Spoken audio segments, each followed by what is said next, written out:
Satu persatu kemajuan anggota militer Vladimir Putin di medan perang semakin terlihat. Pasalnya, kelompok militer Rusia tersebut akhir-akhir ini semakin gencar melayangkan serangannya ke arah pasukan Volodymyr Zelensky. Terbukti dalam sebuah video yang ramai beredar di media sosial Telegram pada Kamis 4 April 2024. Pada awal cuplikan video terlihat dua pasukan Moskow yang sedang menaiki anak tangga untuk menuju ke lantai atas sebuah gedung. Setelah berada di posisi yang tepat, pasukan Moskow yang diketahui sebagai penembak jitu Rusia tersebut sigap menargetkan prajurit musuh yang terlihat. Tampak bagaimana setelahnya satu prajurit Ukraina yang terdeteksi melintas di medan pertempuran dieliminir peluru penembak jitu Rusia. Kini berkurang sudah pasukan Volodymyr Zelensky yang dikerahkan di medan pertempuran.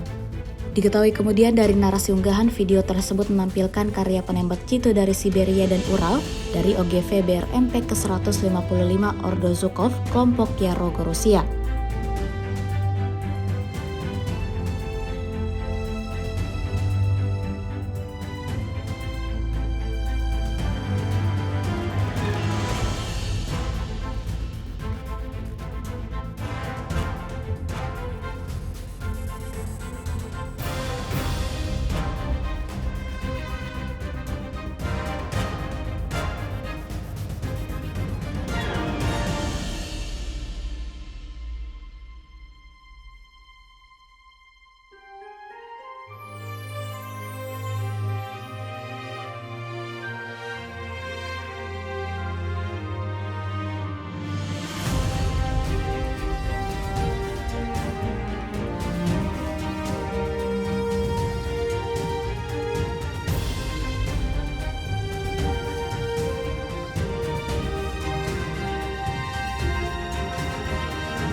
Sekarang menghadirkan lokal menjadi Indonesia.